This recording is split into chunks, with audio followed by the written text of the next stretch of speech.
Hey guys, welcome back to another rant video on the internet. And today's topic is Arcane Season 2, which I did not like, which is tragic because I really liked Season 1.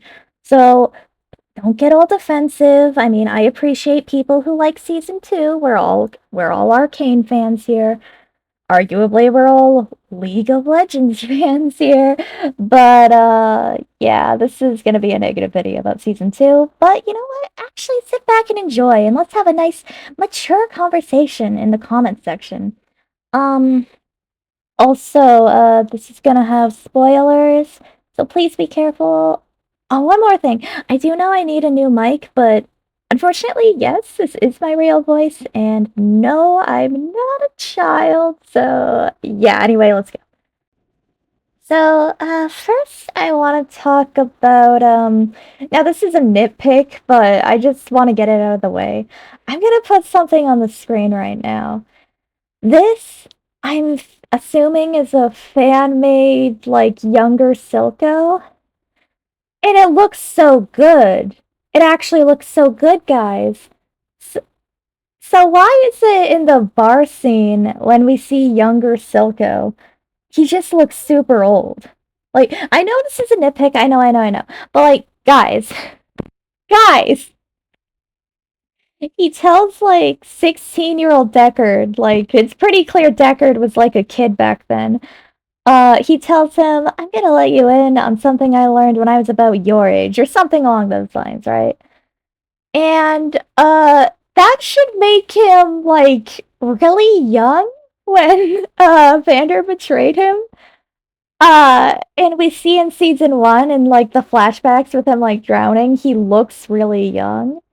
So, like, again, I know this is a nitpick, but why does he look so old in the bar scene? So, the other issue with the bar scene is that why does it exist? Like, were they just trying to make everything look happy? Like, oh, this is how things were before the falling out. It didn't do that for me. It really didn't. I was like really annoyed with how they were trying to get at my emotions. I was just like mad. But there is a big problem with the bar scene. It is clear, crystal clear, guys, in season 1 that Silco did not know Vander's kids, let alone their mom, really. It's really clear, guys. Because Silco, he's a villain. But yeah, he's a villain, right? But he has his own morals, and one of those things is loyalty. Like, if there's anything that's been, like, beaten in about this character, it's said he's loyal. He values loyalty. So why is it when he promises this mother that he's gonna make a better world for these kids, why does he try to kill them both? Like, if you guys remember, when he's meeting Powder, he's like clenching his knife. I think best case scenario, the plan was to threaten her, and worst case scenario, yeah, probably he was gonna kill her. Like, he doesn't have any qualms about killing children, right? Yeah, and we see multiple times he tries to get Vi killed, like, throughout. So if he knew the mom, why would he do that? And, like, it's clearly a retcon because, like, even if he would be willing to do that if he knew the mom and made a promise to her, even if he was still willing, why does nobody just bring it up? Like, the Vander doesn't go, wait, no, don't you remember Felicia? No, that doesn't even happen, and I don't get it. Something that people never really bring up about the bar scene is how weird is it that this lady finds out she's pregnant, and the first people she goes to is like these two guy friends, and she even lets them pick out the name before she tells her husband. Like, I don't know. I don't know. It just raises more questions than answers. And clearly the dad, I forget his name. I know it starts with a C, and I can't really pronounce it anyway. But yeah, the dad is clear. clearly still in the picture because this is Vi, not Powder. And later, like at least 5 years later, she has Powder. I don't know. I just feel like nobody's asking questions about this. And, like, I feel insane. Speaking of no one asking questions, why the heck doesn't anyone ask what happened to Silco?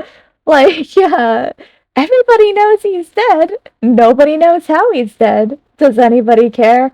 No, I guess not. And if you want to, like, argue that the Chem Barons don't care, that's a little weak. I mean, obviously they weren't emotionally invested, but I mean, they would still kind of care about what happened to their leader. But the fact that Savika doesn't even ask about what happened, like she just knows he's dead. She doesn't know how he's dead. She hates Jinx, but she doesn't blame Jinx, and they just have this like weird dynamic going on. It's like, why are we not acting like human beings? Season 1 was so human, and then season 2 is just like, I don't know, it's a clown show. Now, again, this is a nitpick, but I do not understand what they're trying to do with his appearance in the alternate universe in season 2. Because, I mean, it's not like stated or anything, but kind of the impression we get is that he's treating his eye injury with shimmer. So, why does his eye arguably look better in the alternate universe? Well, we can assume Shimmer probably didn't exist. I mean, his eye doesn't look the way it does with Shimmer. I didn't really get a good look at the eyelid, but it's just very weird what they're doing with his eye. The skin around it's still dark. It doesn't make sense. Anyway, maybe one of you know. Maybe one of you can explain. But moving on. What's not a nitpick though is how literally anything else in the alternate universe works. So I've heard theories that everything's working out not because Vi died, but because she died in the explosion, which caused Hex Tech not to happen or something. But that makes literally zero sense because Piltover was oppressing Zahn like long before that, like a really long time before that. So how does like a Zonite child and possibly Caitlyn, I think someone said Jace, I don't quite remember, but like how do their deaths cause any difference at all in the relations between Piltover and Zahn? Also, they completely butchered Heimerdinger, but this video is not about that. How did Silco and Vander even make up? Because like, does Silco seem like the type of guy to just accept an apology, especially one that bad? Just like, oh, sorry, mate. I kind of lost my mind a bit. My bad. You know where to find me, guys. Like, oh yeah, sorry, I completely betrayed our brotherly bond, your trust. You basically cannot trust anyone ever again except for Jinx. You can't love anyone ever again except Jinx, who just literally has like almost the same backstory as you. Yeah, I completely like betrayed you. I permanently maimed you.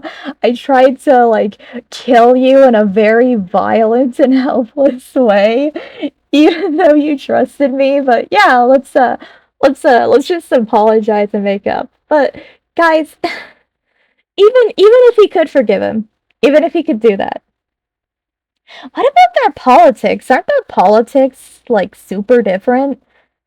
Doesn't an apology not get to like the core issue of the fight? And let's actually talk about Jinx because my last video was kind of just like all over the place. I mean, it's not like this one's much better, but let's talk about her for a second because kind of her arc through season 1 is seeing how Powder became Jinx. And, you know, the final act was her accepting that she's Jinx. You know, kind of like she's Jinx in the games. Like, that would kind of make sense, right, guys? Well, no, that's not what they wanted to do with season two. With season two, they just wanted to be like, look, it's powder, and it's like, what? You took a Harley Quinn ripoff. You made her into like a well-written Joker, but for women. Not that men can't like Jinx, but anyway. And then you just like brought Powder back because you threw a random child in her lap. And also, like, we don't really see a lot of like the hallucinations and stuff going on with Isha around. It's so weird. Like, this is that doesn't happen, and I don't think they were trying to go for the whole like Silco and Jinx thing. I think they were trying to go for like a sisterly things so that she would like understand Vi better or something. But like, I don't know, it was honestly just stupid. What they did completely failed, and it was so stupid. And then they just randomly kill this kid off, and they wanted you to care a lot about this kid. They like, as they're killing this kid off, they have like, I'm not even joking. They have like scenes of like the happy moments. Sorry, scenes of like the happy moments she had with Jinx right before she dies. And I'm not even making that up. They actually did that. This is a bit of a nitpick, almost based on headcanon, but stay with me. I don't think Jinx is the type to take in a random orphan. And I'm not saying she would be like actively cruel or anything like that. I mean, we do see her shooting that bird for like bookmarks, but that's neither here nor there. Um, the thing is like the first time we see Jinx, she was Powder and she was on the bridge and she was humming her little song. And then later we see Jinx on that same bridge, but the tables have turned and she's shooting the enforcers and she's humming the same song. Like, she's accepted that the tables have turned and it's a cruel world, etc. Like, does that seem like the type of person to take in some random orphan?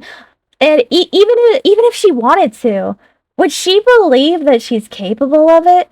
No, she would probably not. She wouldn't. Anyway, that's kind of just like my interpretation. So I mean, take that as you will. And about Isha, like, I know that like all characters get called plot devices, but she's actually a really good example of an actual plot device in media. She doesn't speak, and not that I'm saying new characters have to be plot devices, but she's kind of the type of character you can just like project anything on, right? She's just overly cute. Not in my opinion. I think she's disgusting, but she's like overly cute. I'm sorry, I'm being so hyperbolic. I actually do apologize. These are my real thoughts. I'm just presenting them in a very strange way. Anyway, um, she she's just like overly capable, and it's so weird, and that takes away from the sister thing, because like this character, this like, I think they said she was about 8 or 9, this like super young character has like adult reasoning and can pull off like some very adult things, and that's not what Powder was like at all. Powder was much more realistic and sympathetic for that. And then after Isha dies, they just like don't even bring her up again, and it's insane. Like, all they wanted to do was take depressed Jinx, make her not depressed anymore, and then make her depressed again. Like that. That's literally why Isha exists, and I do not understand. It's been a little later, but I guess what I'm trying to say is we all love a good villain, and we all invested in Jinx, and we loved her. Well, not all of us, but And they tried to backtrack. They tried to be all like, "Oh no, she has a kid now, so it doesn't really matter that she lured those enforcers in by their kindness, by pretending to be a little girl, and then killing them, and then laughing about it." And hey, look, I'm not saying that Zahn doesn't have to do what they gotta do. Like, they do. But I don't know, that's taking it a step a little further. But it worked! Like, it made sense for the character, and we liked the character. But then they just kind of try to pretend like she's this, like, normal person who's just a little depressed. that doesn't make sense. And we don't really see a lot of things that Echo feels about like her killing his friends, let alone the rest of the Firelights. Or if it's about her like blowing him up, I guess. I don't know. Or maybe I'm forgetting, but yeah, season 2, all around, a little bit of a train wreck. But hey, if you guys liked it, I can respect that. I really can. Yeah. I hope you enjoyed this video, even if you do disagree. And I'll talk to you soon. Bye.